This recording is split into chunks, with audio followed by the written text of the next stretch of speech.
Good evening, all. Welcome, everyone. We are live across the world on Facebook, LinkedIn, and YouTube, and we're going to have a busy night. I think got myself prepared. Let's just have a quick look at the comments. Good evening, everyone. See you guys piling in already from all over the world, from Brighton to Arizona to Dubai. Welcome, one and all. We've got a couple of wonderful guests this evening. Might be one or two popping on during the course of the show, depending on how it goes. Let me just give it a couple of minutes for everyone to start coming in. Let's have a look. We've got 166 people already in the room, and we'll get started in just a couple of moments. Hope you've all had a lovely day. Right, over 200 people now. So welcome back, watch people.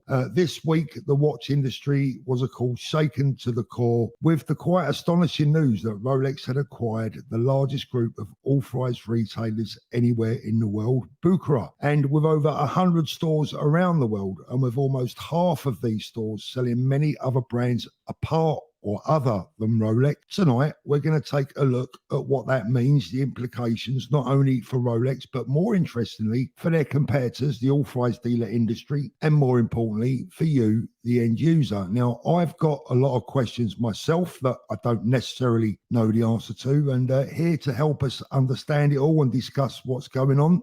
First of all, I've got my good friend, Spencer Dreyer, who is fresh back from Southern himself. Good evening, Spencer. Good evening, Paul. How you doing? I'm very well indeed, my friend.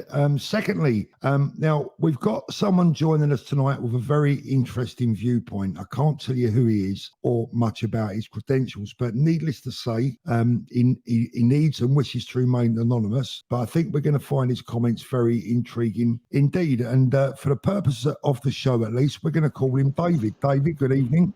Good evening, David. Good evening, Paul. Good evening, Spencer. Stephen. Hi. How you doing, mate? How you I'm doing? very well, very well. All right, let's just have a little look at who's in the room. Thank you very much, everyone, for joining us tonight. I really appreciate it.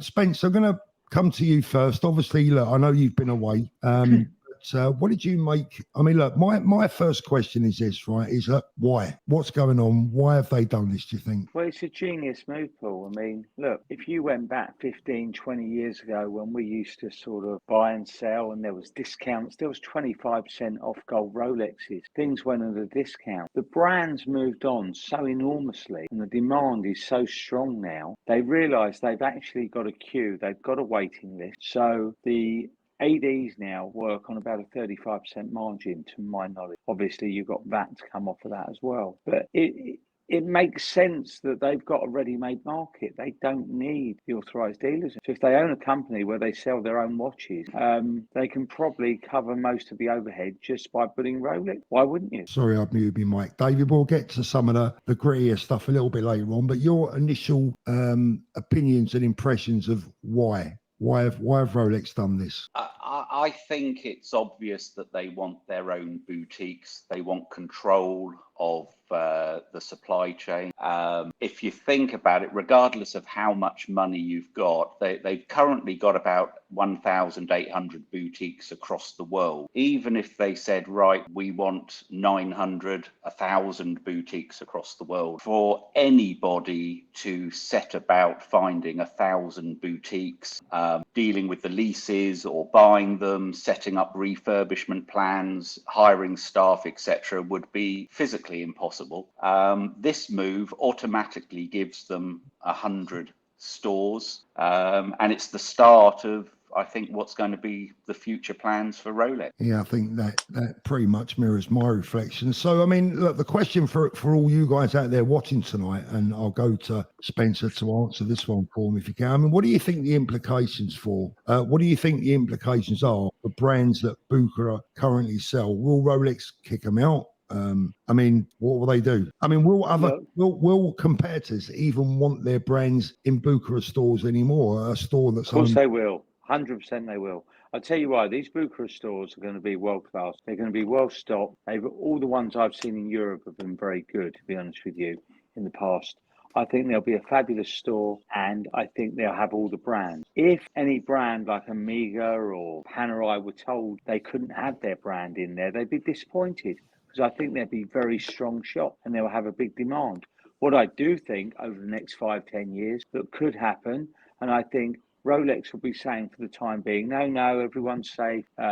Nothing's going to change. But I think I heard you mention the other day that I think you'll have London, Birmingham, Manchester, Scotland. You'll have 4 world-class units in the UK, and they'll pull all the stock from the other ADs. Look, I know a lot of the ADs. Some are very good friends of mine, and I'll find some info out this week. And Paul, I'm going to be with you for most of the week, unfortunately, as you know. I think we'll be sick to back teeth of each other by Thursday, that's for sure. So we'll see what happens there. But I'll get some feedback. Look, for some of the ADs, they're really good customers, and I take their part exchanges and really lovely people. But I think they will have concerns. Even if Rolex say, "Oh, don't worry, you'll be fine," watch this space. We always know what happens. People Let's just say have things. yeah, they say okay. one thing. Yeah, I get that. Let's just have a quick look at some of the comments coming in. Watch unboxing channel. Surely the deal has to be approved. I read that they removed Omega watches off the website already. It's a monopoly. Wow, I haven't seen that. Let's have a look.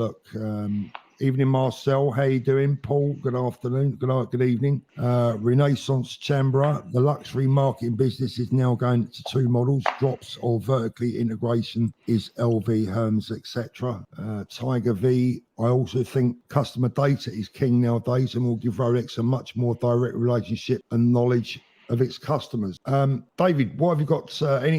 What Spencer's just said there? Any comment on that? I think they will split the company into 2, and I think initially they'll probably split several of the boutiques into 2. If you look at Brompton Road in London as an example, Rolex could operate independently in the area space that they've got there, and they could operate Rolex there, and next door the other brands. I think Patek is particularly interesting. We talk about Omega, Panerai, etc. I think Patek's the interesting one. I don't know how many boutiques sell Patek across the world out of the 100 stores. Yeah. But I can't see Patek wanting Rolex selling their watches. I just can't see it. Me too. But that's another problem, because Patek will need to find 5, 10, 15 boutiques as well, or the remaining boutiques will get more stock each year. I mean, it's all very, very interesting. I mean, it's a Game of Thrones or a game a game of Monopoly. I mean, who knows what the motives are, the ultimate motives? But for me, I think the authorised dealers are going to be, or should be, very worried. I mean, if we look at Watches of Switzerland shares over the last few days, they've dropped, 20-30%? And 30%, I was just looking before. So why is that? Why would their shares drop upon that news? Obviously, because it's worrying. Because they may lose the income of selling Rolex. Yeah. They may. I think it must be Rolex's master plan. To go all boutique, all in-house. Yeah. Well, that way they write look, they set a lot of rules, as we know, and who goes on the list and how things are done. They're then fully in control of doing the rules. I mean, look, we've been losing, David and Spencer, we've been losing some of the smaller family-run ADs now. They've been on a coal now for a number of years, and there are fewer and fewer of them every year. Every year, a couple here go, a couple there. So, I mean, the future doesn't look good for them, does it? I mean, they're not going to want, my nearest authorised dealership here would be Eastbourne. It's RL Austin, yes? Pardon me? Is that RL Austin in Eastbourne? No, I don't believe it is. Bruford's. Bruford's, that's it, yeah. Bruford's. I mean, how must they be feeling? How must these smaller ADs be feeling? Chichester closed at Christmas, which is nearby That's RL Austin, yeah. I know. Yeah. Absolutely. But with some of these, what happens is, if the shop isn't up to scratch or not big enough, Rolex will dictate that they've got to take a new premises, or they've got to do £1 million refurb. Well, that's what I think Bruford's have done recently. I think they've had I'm not sure, but from memory, I think they've had quite a big refit recently, spent a hell of a load of money, So, look, is there a case for saying, and I'm just playing devil's advocate here, David, is there a case for saying that maybe the authorised dealer world is reaping what they've sowed over the last 2 or 3 years with the flipping situation and Rolex's? They've clearly peed off Rolex. A lot of their authorised dealers have clearly given Rolex the Would you agree? I would agree. Some more than others. I think Bucherer have played a large part in upsetting Rolex. Come on to. but I think all ADs they operate in different ways, good and bad. Cool. Yeah, sure. I'm lucky in that I've been collecting watches for about 25 years, and I live in Portugal, I live in UK, and you know, you can't help but walk past a Rolex shop and, you know, look in the window and so on. And I was in Portugal only a couple of weeks ago, walked past, bought a brand new Explorer 40 mil, just walked in and bought it. You know, didn't have to kneel on the floor, beg or anything. It was there, it was available, it was for sale, and I bought it. But it's also interesting, the CPO program, because Rolex don't normally make any wrong move way, and they also don't like creating bad press or bad vibes. And the CPO program, I think, is the only thing where almost they came to the party too late because of the changes with the pre-owned market over the last 12 months with the pricing and so on. They kind of came to the party too late. But in the UK, the only people that have been doing the CPO program, as far as I'm aware, is Bucherer. Yeah. I'm just looking, carry on, Spencer. I'm just looking through some of the comments. David, I'll tell you what I did look, and obviously you're pretty aware of the watch market and pricing. I was just looking here on Bucherer, Paul. There's a couple of watches that have just jumped out at me. On their certified pre-owned, they've got an 11520, the pre-ceramic Daytona 2005. On at £28,000. Wow. Okay. Another watch they've got on, which I think is absolutely humongous price, a 16613 LN. Okay. The bimetal sub, David, the earlier model without the solid end link. What would you think on something like that, price wise? I'm shocked at the number. I'm shocked. How much, Spence? £14,200. Wow. We got Really, another guest. We got another You guest get a joining ceramic us. for that money. Yeah, absolutely. We've got another special guest joining us this evening. Let me just let him on. Look at this. Evening, Wow. Roman. The name is Bond. Bond. Mate, What's up, boys? Where are you off to? I told you I had a wedding to go to. I know. Thank you so much for Car coming picks on. me up in 15 minutes, but I figured I'd jump on real quick. You're What's a up, guys? star. Thanks very much, man. I don't know how much of the... Good evening, Roman. Good evening. Yeah, I've got David Evening, here. And Roman. unfortunately, you've met Spencer, but never mind. Roman, just a quick one, because I know you're super busy today, and thanks for coming on, mate. Why? That was the first question we asked today. Why have Rolex done this? Let's have your opinion on that. Well, I mean, I did put out a quick brain dump on my channel. I went back and I rewatched it, and that video could have been an hour long. I'll give you some key points that I felt that why it's still the great unknown, right? Because we can speculate all we want. You have to consider this. First and foremost, this has been years in the planning, right? It's not like, you know, Rolex woke up last week and said, I'm just going to buy Bucherer, right? Yeah. It was somewhat of a hostile takeover, if you think, because look, here you are, you have 100 Rolex stores, and Rolex comes to you and say, we want to buy you. Well, if you tell them yes, great. If you tell them no, they'll just take your Rolex away or your allocation, right? And obviously this has been in plans for quite some time. I believe that these plans go back to the hot market when you saw 3x, 4x values on specific Rolexes, and most Rolexes were at 2x, right? Yeah. And it was when Rolex decided to step in and say, well, you know what, we need to kind of put a stop to this, or at least control it somewhat, right?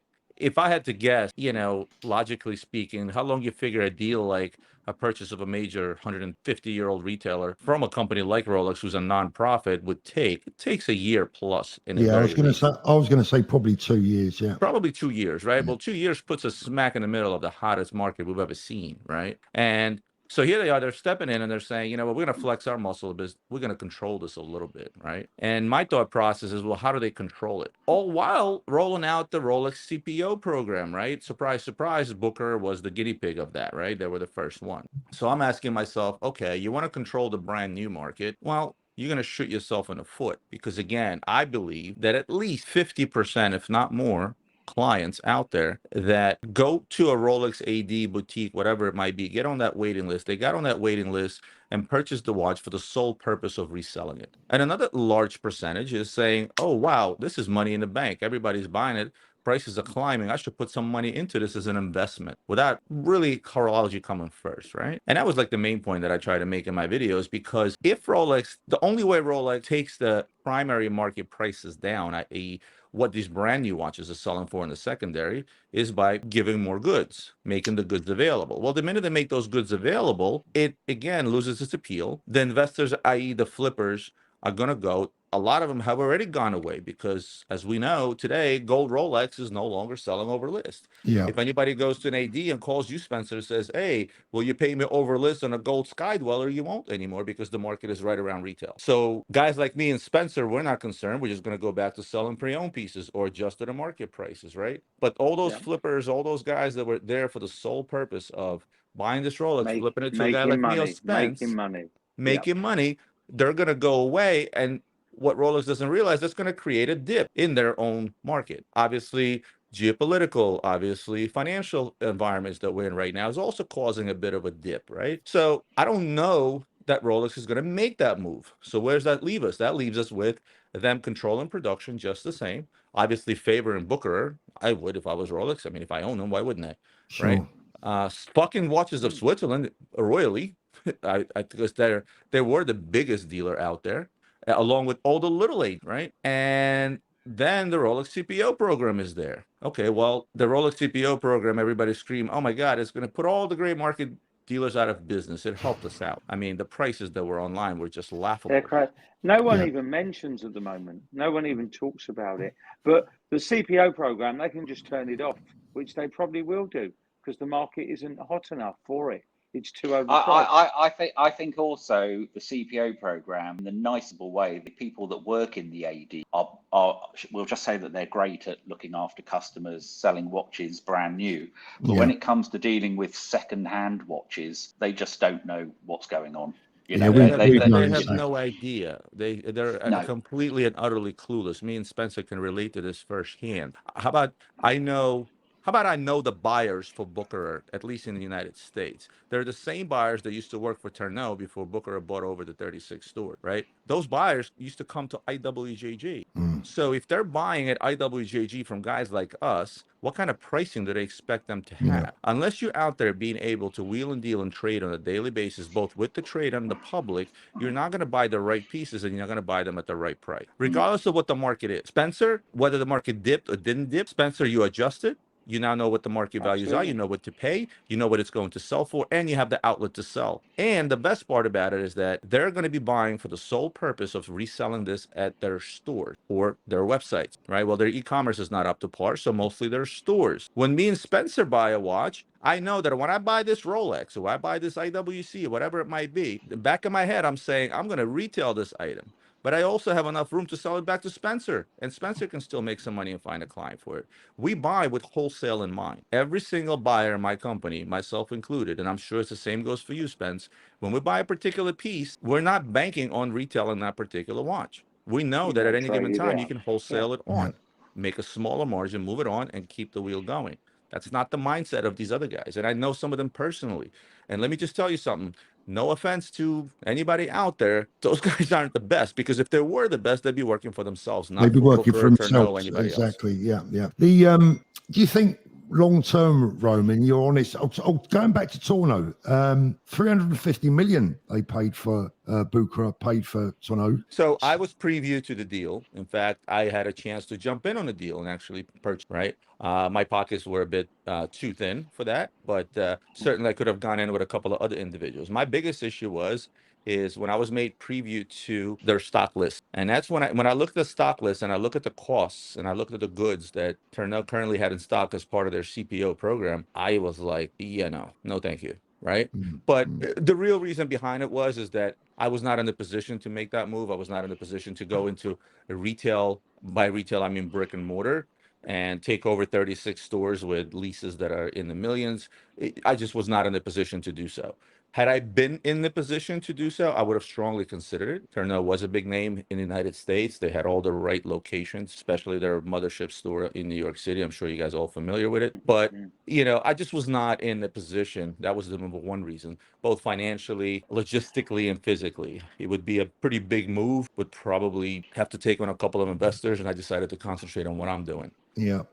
What do you think, if you had to take an educated guess at it, Roman, do you think long term, is this the beginning and the end for the family run ADs and the guys? This isn't something we haven't seen before. Look, I've said it on record numerous times. Francois, CEO of Audemars Piguet, is a genius. He started this whole thing years ago, and every single person laughed at him. He started it at a time, okay, when you could walk into an AD and get a discount on your Audemars Piguet, when you can go online and you can order. There were freely every Audemars Piguet out there was freely listed below retail, any regular production model. The only thing that was selling over list at the time were limited edition offshores and things of that nature, right? And again, that's due to the secondary market sort of beefing them up because they were limited. Yeah. But for the most part, 95% of the catalog was available at a discount online. And when you walk into UAD, you can ask for 10 to 22, sometimes even 30% off, depending how desperate the AD was. Well, Francois said, I'm going to open up a boutique. I'm going to start spitting out boutique editions, and I'm going to slowly but surely squeeze out the middleman, that middleman being the AD. And guess what? He succeeded, and everybody follows suit. The Richmond Group did it. The Swatch Group did it. Look at the brand. Look how many brand boutiques are out there. How many boutique-only editions IWC makes or Jaeger makes or any other brand. They all followed suit. I mean, Yeah. Christ, Longa just did it, right? Longa just cut their production by God knows how much, and now they're only boutique edition pieces and only, you know, allocation type of pieces. Who invented the game was really Patek, but they did it with their high-end stuff, right? They did it with their application pieces a long time ago. But then we're talking 500,000 and up. But Francois made it mainstream. So Rolex is saying to themselves, well, why are we any worse than anybody else? Why can't we cut out the middleman and take on an additional 37% margin? Because that's what a discount to a dealer is. Any implications for the pre-owned market, do you think, you guys? I said it in my video. I said, we were here yesterday, we'll be here tomorrow. You know, all the haters obviously started writing, that's it, it's the death of the gray market. It's not. The secondary market has been around for hundreds of years in any industry, and it always will be, because guess what? New goods are bought. There's got to be a way to sell pre-owned goods or get rid of pre-owned goods, and we're the guys that get rid of them. So whether the prices go up or down, it's irrelevant. We'll adjust. I mean, me and Spencer, we saw a 30 to 40% drop on certain Rolex models, AP models, Nautiluses. It took me, I don't know about you, it took me 3 months to adjust, and I'm back to business as usual. Yeah, exactly. Absolutely. Same thing happened in the car industry. Same thing happened in the collectibles industry. Same thing happens with antiques. Think about any luxury good that's out there today. You know, I'm out there buying Formula One cars right now because they took about a 30 to 40% dump in price. I'm an avid F1 follower, and I like F1 cards. So I'm buying them up cheaper, about 40 to 50% cheaper than they were a year ago. It is what it is. That's the way it is. Roman, really appreciate you joining us. I know you're in a bit of a rush. I'm actually, my car's picking me up in 3 minutes. How do I look, boys? You look absolutely fantastic. All right. Well, I wouldn't miss your live, Paul. I'm glad I could jump in for 10 minutes. Thank you very much. I'll catch you on the next one where I can stick around a little longer. We'll Spencer, see you good to soon, brother. Roman. God bless you, mate. Bye. Take care, Roman. See you, Bye-bye. man. Bye-bye. Bye-bye. Thank you very much, mate. Really appreciate that. A few super chats. Let me just catch these guys. Aista, let's have a look. Thank you very much for that. AID, Paul, have you ever been to Bosnia? If not, you should. I actually haven't. Des, the Ledge, thank you very much, Des. I really, really appreciate that. Thank you so much. Let's have a little look at some of the comments that have come in. I don't like ignoring the comments, but there's so many of them. I don't know where to start, honestly. The big problem is trying to keep the show go and reading the comments at the same time. Let's have a look. Ian Litzler, I wish all this would stop with AD. So hard to get a brand new what you want from an authorized dealer. Well, look, this might change that. I don't know. I mean, David, what do you think? I know you've got a lot to get off your chest tonight, so let's give you a bit of a platform. Go on, mate. Away you go. Well, I think if we take Bucherer and we take Selfridges, Bucherer and Selfridges, I used to have a fantastic relationship with them. Been buying watches for 7 or 8 years. I was getting 3, 4, 5 watches a year. I was getting everything I wanted without a problem. That all changed about 2.5 years ago. The manageress was in charge of the Selfridges boutique, One Hyde Park and Covent Garden, and she used to move between the three. And there was a lot of politics going on, and I think a lot of what I'm about to say is interesting from the case of Rolex buying Bucherer. We're only talking about UK and London, but what happened 2.5 years ago, I was getting the watches that I asked for. I had to wait for them, and then I'd get the magic phone. And then one day I got a text from my sales girl and she said, your Batman's arrived on a oyster bracelet. I said, brilliant. I said, I'll be in on Thursday, pick it up. 2 hours before I get a text and I'm told the manageress says I've got to spend £750 on jewellery. And I was a bit gobsmacked. I said, I don't really want any jewellery. I don't need any jewellery. I ended up with a situation where I had all this on text. I go to the boutique, I buy the watch. I'm then escorted like a shoplifter over to the other side of the store, and I'm forced to buy the jewellery. And what I was told behind the scenes was they had had 200 watches delivered from Rolex, and the desirable ones, everybody had to spend between £500 and £2,000 on jewellery. And of course, that helped the sales manager. What developed in terms of commission and so on. What developed after that was even more fascinating. My next watch that I was due to get was a stainless steel Daytona, and it was made extremely clear to me by tech and in a conversation face to face. The conversation was taking place in the coffee shop in Selfridges, but I was told in order as to get the Daytona stainless steel, I had to buy the sales manageress a gift. And it was either going to be a £2,000 pair of shoes or a £5,000 handbag. And it was to be bought from Selfridges. And hang on, you had a choice. Yeah, I know that's weird. Yeah, I had a choice of a £2,000 pair of shoes or a £5,000 handbag. I was shown what they want to buy. And I joking spent £100 on a box of chocolates just to see where it went. So I actually went and bought some very nice chocolates, handed them over, and I said, look, that's what you're getting. And I never got the watch. And actually at that point, I was being given a lot of information. I was very friendly with the salespeople there. They were taking me out to lunch and dinner and this and that. It was all lovely.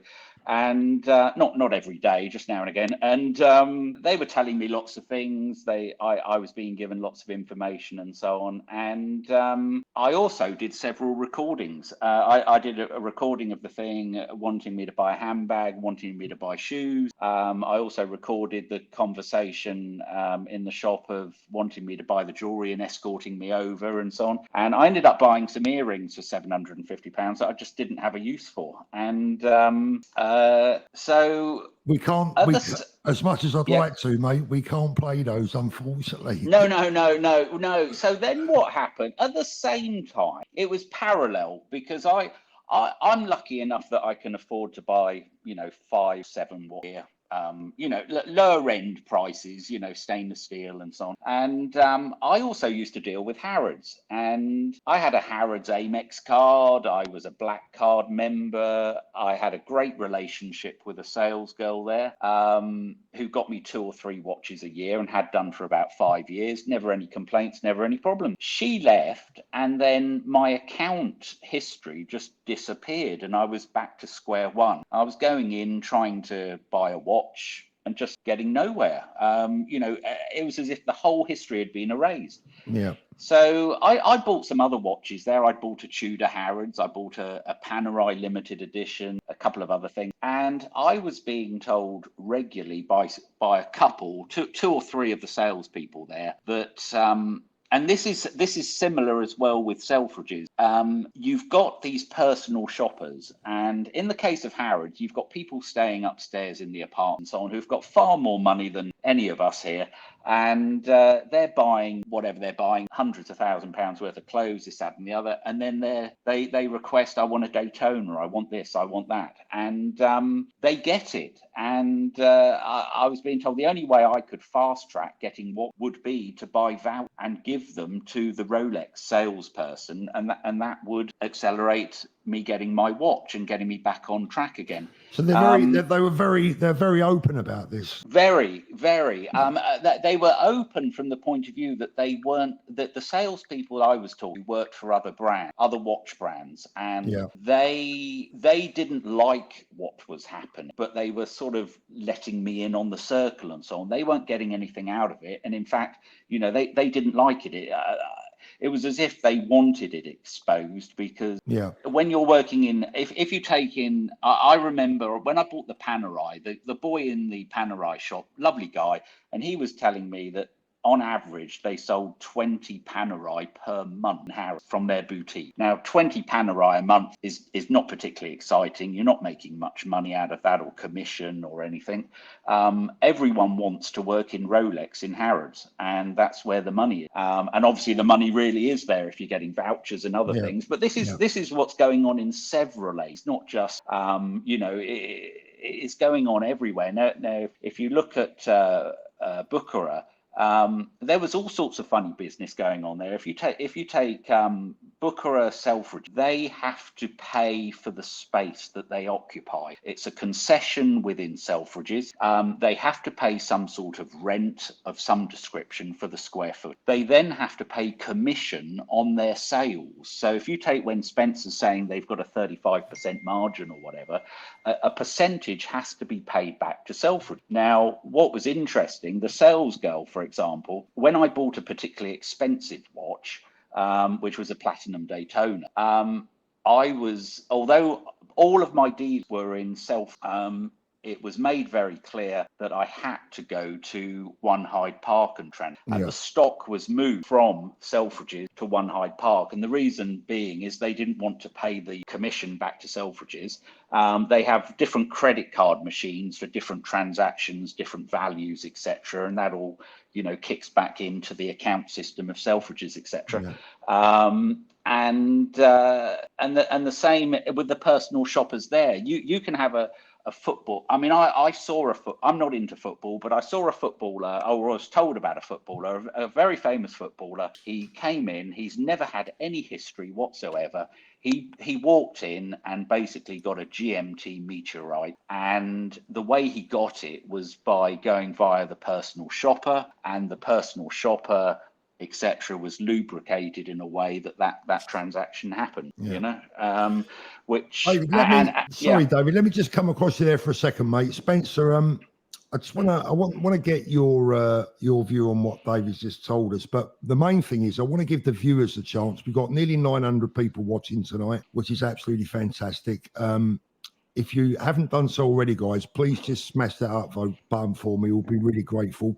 Brian McCarthy, I think, hits it on the head here. Rolex are buying Bucherer to take control of their brand and to eliminate the shit that, as this gent is describing. Can I just cut in with the saucy piece here, which is I made a complaint to Harrods, and I emailed some of the direct regarding the Harrods situation. I also I also escalated it at Selfridges. 48 hours later, I get a phone call from a senior director of Rolex, and I end up having a long chat. So what's happened is Harrods have gone to Rolex and said, listen, we've got this guy, because I said, look, I've got recordings, I've got evidence, etc. And they decided to contact Rolex. Rolex contacted me, and I ended up going into Rolex for 2.5 hours chatting to the two directors. I showed them some of the evidence. They wanted me to hand everything over, but of course I wasn't going to hand it over unless I was going to get something out of it,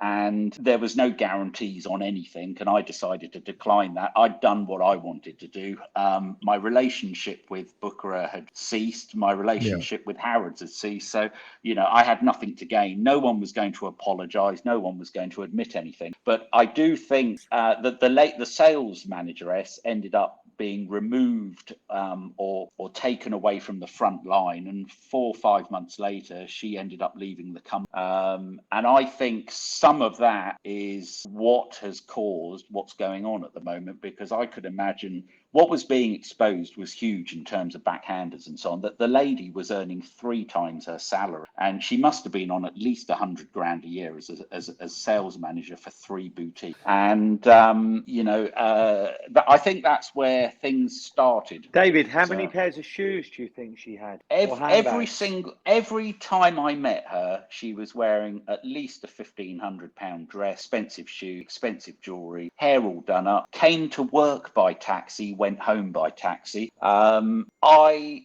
honestly, I was told that it could be as high as 300 grand a year in backhand. So, and not just doing it on her own. Not just doing it on her own. David, one thing, when you spoke with Rolex, were they upset, shocked that you they were them totally that you had to spend money on jewellery? But we've been told about this for a long time. It's been Paul, going haven't on we? and on, yeah, but not so blatant. Yeah. Normally it's whatever. But Rolex, they wouldn't. There was no emotion. Yeah, David, you know, Absolutely no emotion. you've been a viewer of my channel for a while, and you've probably seen that I've had a little bit of stick off some of the viewers in the past for having pops at ADs, but I think you can probably vouch for us in that. Really and truly, I've only ever really touched the surface. Well, I'll just tell you about another story just quickly. Over in Spain, I won't say which city No. it was, but I was buying. I bought about 4 or 5 watches over 5 years. Rolex. I bought 2 Patek, and I bought some Omegas and some other things. Good relationship, good rapport, but we were now talking about moving up to the next level. I'd been invited to some great events with them, Patek events in Madrid, Michelin star restaurants, all sorts of stuff. And the manager of the store said, right, you want a particularly nice watch neck. And then he said, you love James Bond, because I bought On Her Majesty's service Omega and some other things James Bond related. He said, my father deals in first edition Ian Fleming, and it was made extremely clear I have to buy these books, otherwise I'm not getting any more watches. Wow. I didn't buy any more books. I didn't get any more watches. Yeah. Right now, what I want you to do, guys, Gary Brolly, Paul just joined. Who is David, please? David has a lot of inside information. He's a viewer to the channel, someone that I've known for a while. I've had a lot of experience in the authorised dealership world, buying, etc. And he's here to give us a semi-anonymous view.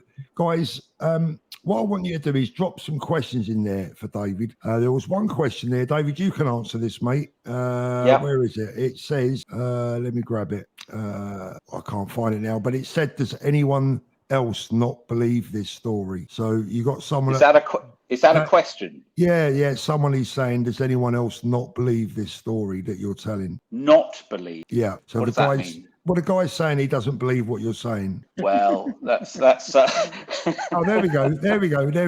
Well, obviously he's entitled to opinion, but I know where I am on it. So yeah, and I've got better things to do on a Saturday night than make up fiction. So. Yeah, no, look, listen, mate. I always try and play devil's advocate, and I know that. But we've discussed this a few times, Paul. In that because I rarely sell a watch. I've got in terms of sea dwellers, I've got one from every single year.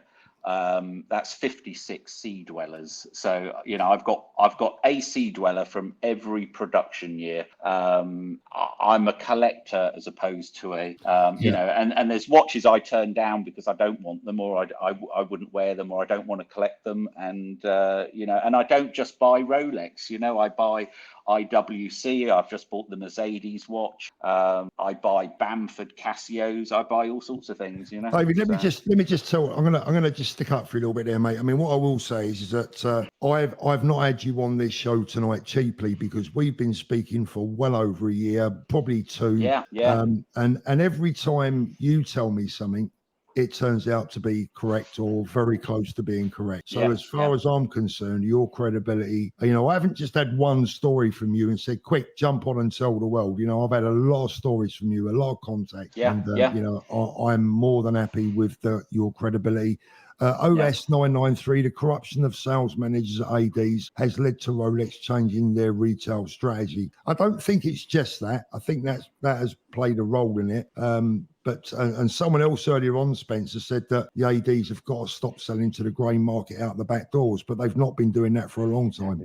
But this is retail. Sorry. Yeah. This is identical though to Ferrari and Porsche as an example. If you look at Porsche and you take the Porsche Cayman GT4S, which sells for 130 grand to selected customers with extras. If you go onto the Porsche website now, there's say 15 of them for sale for £230,000. The people have bought bought the cars. They've then returned them to the dealership, and the dealership's going 50-50 on the uplift, which is 100 grand. You know, it's going on everywhere. It's just that in the case of watches, it's more difficult to quantify because it's not so trackable as a car or something. You know. Yeah, absolutely. And the fact remains, if someone comes to you now, if someone who's got nothing to do with watches other than their grandmother's died, left them 50,000, they want to buy a Submariner date, they go to 2 or 3 ADs, they get the door closed on them wherever they go, they're not getting a watch. It's easier to phone up somebody like Spencer or another pre-owned dealer in the UK and buy an unworn piece for, I don't even know what the prices are, but we'll say it's £3,000 over list for a Submariner date at the moment. Would that be about right? You're not far wrong. Yeah. And you can talk to someone who wants to talk to you, who's polite, efficient, and you can be wearing that watch in 48 hours. You know. I've got a question from Josh Benson. A question for David: is playing these games worth the money, or does it get to the point where buying grey market is easier and cheaper? I think I just answered that actually. Yeah, I think there's certain. I don't really follow the second-hand market, but I have been following it the last couple of weeks. In that there's a couple. If you look at the gold, you take the new GMT. Yellow gold GMT with the Jubilee strap. I believe you can buy that almost list or under list from a pre-owned dealer now. Is that right? Thereabouts. Maybe a small premium. Look, a lot of these are trading around list price. Therefore, we have to buy them less than. But you can have it tomorrow, and do you know somebody who can afford all these stories. Yeah, someone that can afford to spend 32 grand on a watch. They don't want to mess about playing all these games in AD. They don't mind waiting a month, 6 weeks, or whatever. But you know, £32,000 is a hell of a lot of money. And if they can go and talk to someone who they trust, who has the watch, you can have it in 48 hours. Why not? By the way, David, if you do want one, maybe give me a call on Tuesday. I'll see what I can do. Thank you. Yeah. Thank you. I'll have to come and visit your store one day. It's sure. Just reading through some of the a lot of support for you, David, and a few doubters, but mostly support. Yeah, sure. I mean, well, as I said, I can only say that we've been speaking for a long time, and you've actually shown me some of the stuff that. Well, I bought I was lucky. I could afford my first Rolex when I was 30, and I've had a healthy obsession since then. I've bought a lot of watches, and I love Rolex. I love Patek. Not all Patek. I actually don't. I haven't got any Nautilus example. Nautilus isn't really my thing, but I love Aquanaut. I love Omega. I've got probably one of my favorite watches is the Planet Ocean on the orange rubber strap. Great watch. It's not all about Rolex. No. Web One says I can 100% confirm that David is telling the truth. I've personally dealt with a former manageress. Yes. Thank you for that. Well, Paul, the manageress has left the country now. She's working in Dubai. Right. Not in watches. Right. Yeah. Maybe she's selling the shoe clip. Very, very close. She does work for a large fashion house. Yeah. Spencer, we've got over 900 people in the room. Bigger crowd than QPR get at home, but there you go. If there's any QPR fans in I'll have up Sam. So what have you made of what David's had to say, Spencer? Any surprises there for you? I've spoken with David before and 100% agree with what he's saying. I've heard this from a number of different people. So for the doubters out there, I can assure you David is 100% telling the truth, and he's not doing it just for people to hear these stories. Here's the thing, Spencer. Here's the thing, and I'm going to say this, right, because I've been sitting on stuff like this for a long time, and people often accuse me of being a shit stirrer, right, and saying, oh, you're always on the backs of ADs, you're on this person. Do you know what, mate? I think I've been bloody good to them because I've kept my mouth shut a hell of a lot. Yeah, I would say I've got a. I mean, I flirt with 5, 8. One or two of them have disappeared because of the changes with Rolex. But the ones I deal with today are fantastic. One of the companies I deal with, I've dealt with for 25 years. So You know, I'm looking at a couple of the comments. If I was flipping, they wouldn't be dealing with 25 years. You know, I've met the previous MD of Patek, Mark Hearn. I've met him several times at events. He's seen my watches. I wear them. Sadly, he's passed away now. But you know, I mean that particular boutique for Patek, 25 years I've been dealing with them. You know, we have a great relationship. So it's, I've also introduced quite a few TV stars to Bucherer during my period of time. And do you know, I'll tell you what was fascinating was we're talking A-list celebrities, not the Only Ways Essex or anything. And they were treated terribly by the sales staff. I mean, one of the sales staff came down to a 5-star hotel to meet 2 of the TV stars and they weren't even phoned back. They were introduced, met, they'd taken time out of their diary to meet the lady, and then not even phoned back or anything, you know. Paul, I don't know if you saw the comment there. You've been going on at me, and I've got to spend 3 days with you next week. So we're going to be covering a lot of stuff. Yes, I am brave enough. I am going to do another auction. Guys, one of the other things, in between an auction, we've got something, a bit of a halfway house, make me an offer. And if you want to go on my site and make me an offer, I would do all I can. And we've also got a sale on at the moment. So we do our best, and we're always up doing stuff. And next weekend, I've got Paul and myself, we've got a show at the new BQ offices, which are sort of getting close to being totally finished. And we've got Elliot Brown doing a product launch. And it's not all about Rolexes. The thing I've noticed in the last sort of 3-4 months since taking over Watchmaster, the love of watches again, Paul. We discussed this, didn't we? We had a chat about it last week. The love of watches has come back. And David, like you've mentioned, there are people there who just viewed watches as an income, as a way of making money, and they had no love in the watch. Nowadays, I sell an Omega for a couple of grand, a Breitling, Hublots. Yeah. I would say that I went for lunch 2 days ago with Serious Watch Collect. You know, we all could have worn whatever we wanted. One had a Tag Monaco on. I had a James Bond Omega Seamaster GoldenEye Quartz. The other one had a Quartz Rolex 1972 with a bark strap, yellow gold. You know. There's no ceramic was going on, you know. It's Adam, thank you very much. Does David know anything about Pragnell on Mount Street? I don't want to talk about any particular names or anything, so I know of them, and actually they're fantastic ADs. Well, there's a question here. Look, Kid Mambo, any stories on our great ADs? I'll give us some hope, please. I want to just go back to what I was saying earlier on. You know, look, there's a lot of things that I haven't spoke about in the past because I just don't want to pile pressure on some of these people. Because you get messages like this from Des Ferris. Look, Lunds in Belfast are an incredible authorised dealer. As a customer, nothing but good things to say about them. They represent their brand fabulously. Well done to Lunds in Belfast, and thanks very much. And let me tell you, I've dealt with them, and they are really good. Really. Not from buying, but just from. And this is the thing. This is the thing. This is what worries me. This is what slightly worries me about what's going on now. For all of these ADs like that have built up fabulous reputations through doing everything right over the years, you know, are they potentially, hopefully not, but are they potentially, could they fall foul of this, what Rolex are potentially doing here, what we think they're doing? And it's because I think the gentleman that posted the comment earlier on, this is, I believe it's Rolex response to bad AD practices. I think they want to take everything in-house. I'll tell you one thing. Let's just go back, Paul, to what Roman meant. Quite interesting. So a few years ago, maybe Rolex have thought, let's take this back in-house. Let's do the certified pre-owned. They had a whole master plan. I think it's a great move for them. I can see the sense in doing it. I don't think the certified pre-owned. When this first came out, it's gone very quiet, Paul.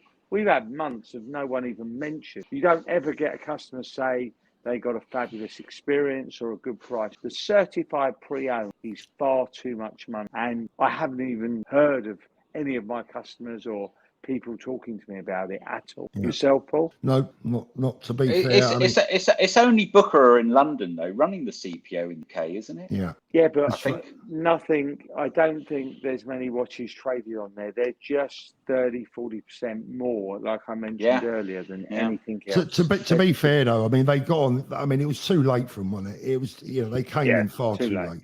They came to the party too late Yeah. on it. But having said that, if you're extremely rich and you're coming in from, I don't know, wherever, and you're in London and you have to buy that present for your daughter, your wife, your mistress, whatever, the watch is there right now. Maybe they pay overs. But how many of them do they get a week? Well, David- there's a lot walking around London, aren't there, with money? But the issue you've got with the pre-owned, and we touched on this, Yeah. Paul, you lose the original box, you lose the papers, you get a certified pre-owned. You'd be better off to buy the watch and then send it to Rolex to be a service. Then you've got a better Yeah. watch than the pre-owned because you've got the original box, you've got service papers. You're far better.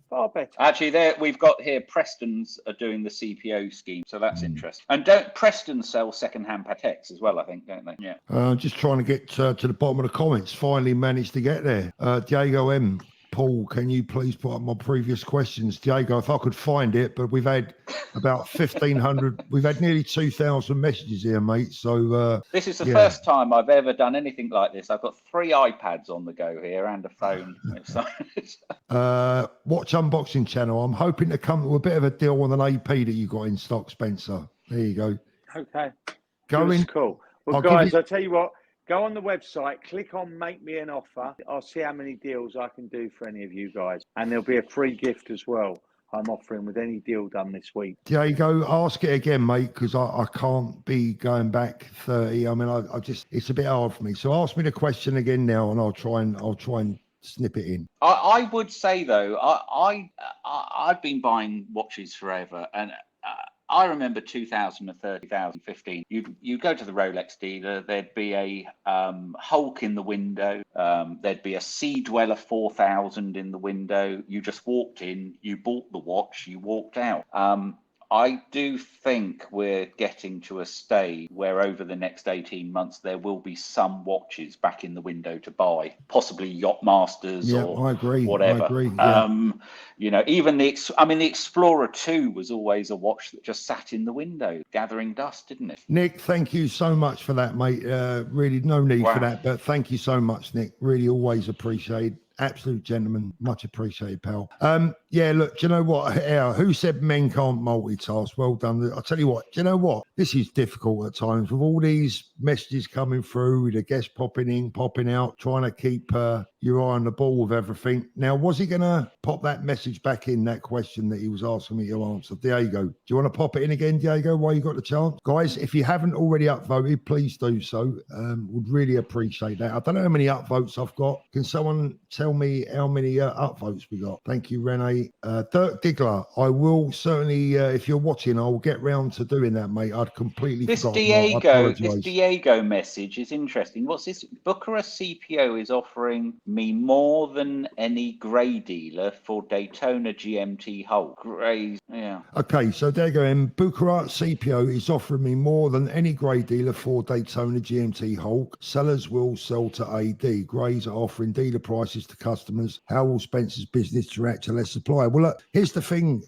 Look, if Bucharest are paying top money for a watch, my reaction to that is good luck to you. Let them pay it. But the other thing, without getting into numbers, and we haven't got time for all of that here, but exactly what Paul says, good luck. If they're paying good money, then take it. There's plenty of watches to go around. But I've no experience of this, but I doubt very much you walk into Selfridges London and you show them the watch and you have to risk carrying a Rolex through London. You go there, you show them the watch, and then they say, great, we'll give you £15,000, and you walk out with the money, which is, I imagine, how you work at your place, Spencer. Absolutely.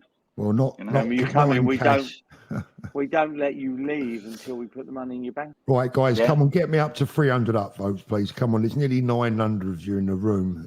It won't hurt you just to click that button, and it's for free. Thank you so much. Cheers, guys. Spencer, looking forward to next week. What next? Well, I'm hoping our planes. I'm hoping our plane's going to be all right because DA's been all over the place. Do you want to tell the viewers what happened to you today? Oh, God. As Paul knows, I came back from Spain today, so I was getting picked up at 10:20 for a 1 o'clock flight from Gibraltar to London. At 8 a.m, we get a text, your flight has been cancelled. And say it's the busiest week of the year. I couldn't get a flight back for 5 days from Spain. So Paul very kindly sent out his private jet to me and flew me all the way back. And if you believe that story, you believe anything. So what happened was we got on the thing called the internet, searched for flights. My daughter was all over it. We managed to get 2 flights back to Manchester at 10:30. We literally ran out the apartment, went straight to the airport, got on the flight with about 20 minutes to spare, flew to Manchester. Everyone thought I was on the wrong flight because I had the wrong accent for the Manchester flight. That's another story. We then got on the train from Manchester back to Radlett. And your daughter had to go back to Bristol, didn't she? My daughter went to Bristol, and my daughter's boyfriend, he had to fly. He got the short straw. He had to go to Lisbon and then get a flight from Portugal back to Heathrow. He arrives about 12 o'clock tonight. Wow. The reason being I had to be back. Unfortunately, a good friend of mine's, their mother-in-law died. So I've got a funeral tomorrow, and I've got one of my wife's best friends got a wedding tomorrow, 4 o'clock. There was no way I was not getting back. But apparently BA cover everything. You've got to keep all the receipts. But Well, I'm just it was an hoping that we absolute don't nightmare. I'm just hoping that we don't get messed about on Tuesday morning. Yeah. Yeah. Because So how long for we out you- there for? those- 3 days? We got 3 days with Paul, and if anyone's doing nothing next weekend, I've got Paul over in Radlett. So if you want to speak to him or ask him any questions, he's going to be at our new premises on Saturday and Sunday. That's 2nd and 3rd of September. How's Come over. how's the tickets been going? Not that they cost anything, but how's the tickets going? They've been selling well because, like you say, they do cost Free, nothing. yeah. Yeah. But look, guys, if you want to come over or have a chat with, or meet up with some of the mob, you're welcome to come over. Yeah, really looking 300 forward to that. upvotes. Yeah, 300 upvotes, which is absolutely magnificent. David, I want to thank you most Yes, no, sincerely great. for coming on tonight. I think you've been a magnificent guest. It's been very, very been good fun. interesting Good indeed. fun. And you never know, I might get you on again someday. Paul, Thank quick you. Rich check. Yes, I'm my own. So we can Spence. see what David's got. I've got nothing on at all. I'm wearing a Bamford Casio, the version 2 edition. I don't know what the numbers are, but I like it. So it's All the chocolate Daytona. Let me tell you, this on the leather strap, I think, is fabulous. What you see that there? Yeah, beautiful. Yeah, very nice. I can just about see it, Spence, to be honest. It's a bit dark, but thank you, Duncan. It's always good to have a little chuckle as well as all the serious stuff. Right, guys, thank you so much to everyone for joining us tonight. It's been a great show. Really enjoyed having you on, David. Spencer, as always, you're an absolute gentleman. Look forward to seeing you on Tuesday morning. Don't be late because it's an early flight. I don't want phone calls at 3 o'clock in the morning telling me you can't find your socks or your pants or something. So get the missus to lay them out for you the night before. Lovely, will do. Thank you, Paul. Love to everyone. Have a great weekend, guys. What's left of it, and we'll see you soon. all right. Good evening. See you later. Bye bye.